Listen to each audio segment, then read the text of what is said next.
Today and other important discussion topic is Fry's rearrangement. Fry's rearrangement.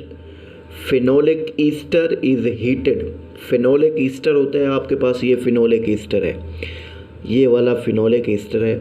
Is heated, आपने इसको heat करना है इन the presence of AlCl3. AlCl3 की मौजूदगी में ये रिएक्शन होगा.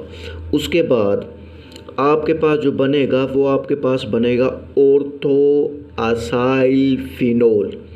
ये हमारे पास जो R है इस specific to alkyl group.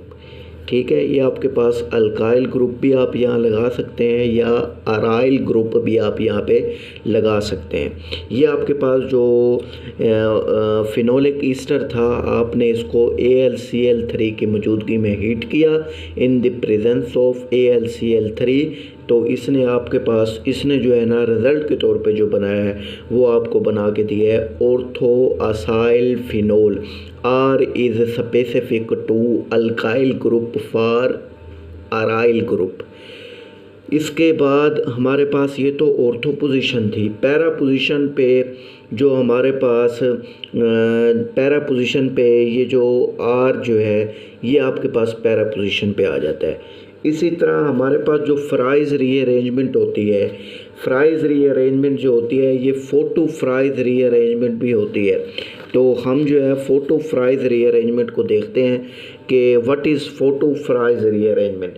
Fries rearrangement can be also be carried out without a catalyst AlCl3. वो कहता है कि आप विदाउट अ कैटालिस्ट AlCl3 की मौजूदगी के अंदर भी आप ये रिएक्शन करा सकते हैं. विदाउट अ कैटालिस्ट, बगैर किसी कैटालिस्ट के AlCl की मौजूदगी के बगैर भी रिएक्शन करवा सकते हैं. तो फिर हम उसको कहते हैं कि कैसे करवा सकते हैं. इन the presence of ultraviolet light. मेरा आपसे ये क्वेश्चन है, मुझे आप वीडियो के इनबॉक्स में आप कमेंट करेंगे कि UV रीजन की रेंज कितनी होती है. ये मेरा आपसे क्वेश्चन है. ठीक है. उसके बाद in the presence of ultraviolet light the reaction is known as photo Fries rearrangement. ये हमारे पास रिएक्शन हो जाता है. इसी तरह हमारे पास मैंने आपको कहा है कि जो वहाँ पे R है वो इस स्पेसिफिक टू अल्काइल ग्रुप है. तो यहाँ पे हमने जो अल्काइल ग्रुप लगाया है वो हमने CH3 लगा दिया है. ठीक है. और ये हमारे पास ये जो है ये इसी तरह भी इसको लिख सकते हैं और इसको यूँ भी लिख सकते हैं. ठीक है ना. आप इसको यूँ भी लिख सकते हैं CH3 और आप इसको उस तरह भी लिख सकते हैं. ये आपके पास क्या है, फिनाइल एसीटेट है इन द प्रेजेंस ऑफ क्या है, ultraviolet light. In the presence of ultraviolet light result के तौर पे आपको क्या बना के दे रहा है, ऑर्थो पोजीशन पे ऑर्थोफिनाइल एसीटेट. ये आपके पास ऑर्थोफिनाइल एसीटेट आपके पास बन गया है. ये पैराफिनाइल एसीटेट, अगर आप इसको मज़ीद देखें तो आपके पास बेंजीन रिंग बनती है जो कि बिल्कुल समाल होती है, जो कि हमारे पास ऑर्थो प्रोडक्ट होता है. जो ऑर्थो का प्रोडक्ट होता है ये हमारे पास मेजर प्रोडक्ट होता है, जबकि जो हमारे पास पैरा का प्रोडक्ट होता है ये हमारे पास मैनर होता है. इसकी जो तादाद होती है ये बहुत कम होती है. इसकी जो तादाद होती है वो बच्चे बहुत ज़्यादा कम होती है. तो थोड़ा सा इसको रिवीजन करते हैं.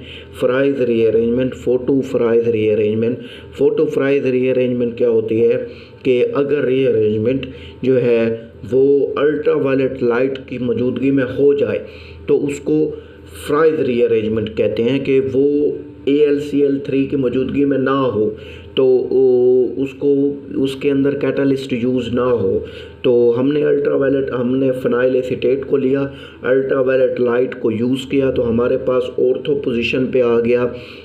ऑर्थो पोजीशन पे क्या आ गया, वो ग्रुप आ गया जो उसके साथ लगा हुआ था और फिनोल बन गया. Phenyl acetate, orthophenyl acetate, paraphenyl acetate. Orthophenyl acetate जो होता है वो मेजर प्रोडक्ट होता है और हमारे पास पैराफिनाइल एसीटेट पेयर जो होता है वो मैनर प्रोडक्ट होता है। इसके नीचे वाला ग्रुप ये आ गया, ठीक है। इसके बाद हमारे पास जो होता है इसका मैकेनिज़्म होता है। जो मैकेनिज़्म होता है ये हमारे पास बहुत ज़्यादा अहम होता है और ये प्रीवियस पेपर्स में ये आपके पास शॉर्ट क्वेश्चन भी आता है और ये शॉर्ट प्लस लॉन्ग क्वेश्चन भी आता है। तो आपका यहाँ पे एक बहुत ज़्यादा अहम MCQs है, वो ये है कि which type of catalyst use in fries rearrangement. तो हमारे पास क्या कौन सा यूज़ होता है, AlCl3, AlCl2 यूज़ नहीं होता, AlCl3 यूज़ होता है। मैकेनिज़्म में हमारे पास क्या है, फिनाइल एसीटेट है और हमारे पास क्या है, कैटलिस्ट AlCl3 है। तो AlCl3 जो है वो पहले स्टेप पर अटैक कर देता है। किसके ऊपर अटैक करता है, यहाँ जो ऑक्सीजन है यहाँ इसके 2 लोन पेयर हैं, ठीक है। यहाँ इसके क्या है, 2 इसके लोन पेयर हैं और AlCl3 जो होती है इसके ऑक्सीजन के ऊपर अटैक करता है। ऑक्सीजन के ऊपर अटैक करने पे ये ऑक्सीजन के ऊपर साथ आके जुड़ जाता है।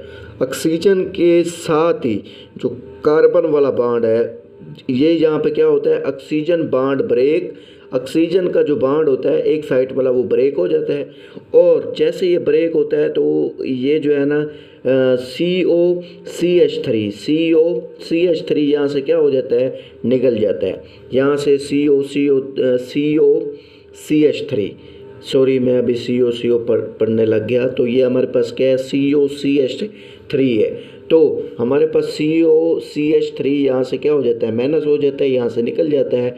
जैसे ये निकलता है तो वहाँ पे क्या ऑक्सीजन के साथ जो मैंने आपको कहा था कि जो AlCl3 है वो ऑक्सीजन के लोन पेयर पे अटैक करता है। ऑक्सीजन दूसरे स्टेप पे क्या करता है, अपना एक बॉन्ड को तोड़ता है, वहाँ से COCH3 निकाल देता है। जैसे वो निकालता है तो AlCl3 साथ आके जुड़ जाता है। AlCl3 साथ आके जुड़ता है तो यहाँ पे क्या होता है, रेजोनेटिक स्ट्रक्चर होती है। मिसाल के तौर पर यहाँ पे क्या है, यहाँ पे एक H मौजूद होता है, ठीक है। यहाँ पे क्या होता है, यहाँ पे एक H हमारे पास मौजूद होता है और दोबारा जो है COCH3 जो है वो दोबारा इसकी यहाँ पे जो है ना आके अटैक करता है और यहाँ से H निकलता है और ये वाला जो H है यहाँ से एक Cl3 से एक क्लोरीन लेता है।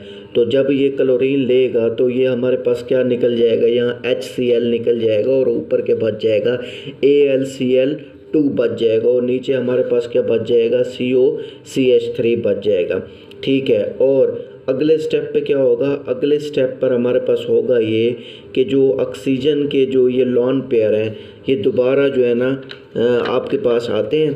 तो दोबारा क्या होता है, दोबारा होता ये है कि आपके पास दोबारा ये आते हैं और यहाँ पे जो है ना H+ जो होता है ऑक्सीजन के लोन पेयर के ऊपर अटैक करता है और यहाँ पे क्या हो जाता है, OH हो जाता है और OH हो जाता है और यहाँ पे आपके पास क्या होता है, AlCl2 यहाँ से आपका निकल जाता है। और ये जो कंपाउंड आपने पहले दूसरे स्टेप में मैं निकाला था ये फिर जो है ना वहाँ पे अटैक करता है। फिर आपने इसका ऑर्थो प्रोडक्ट बनाना है और फिर आपने इसका पैरा प्रोडक्ट बनाना है।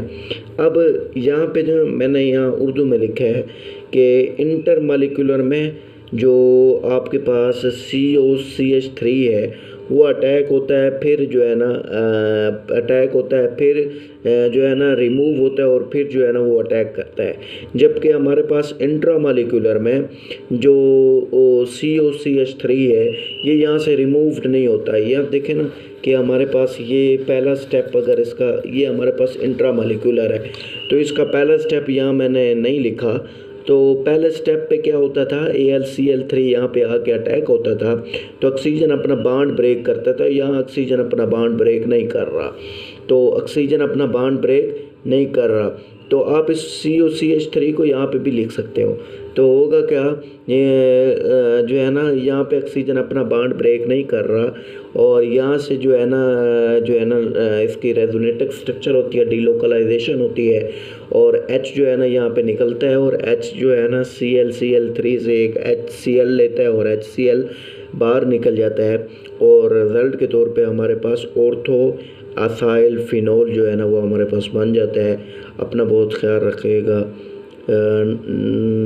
See you tomorrow.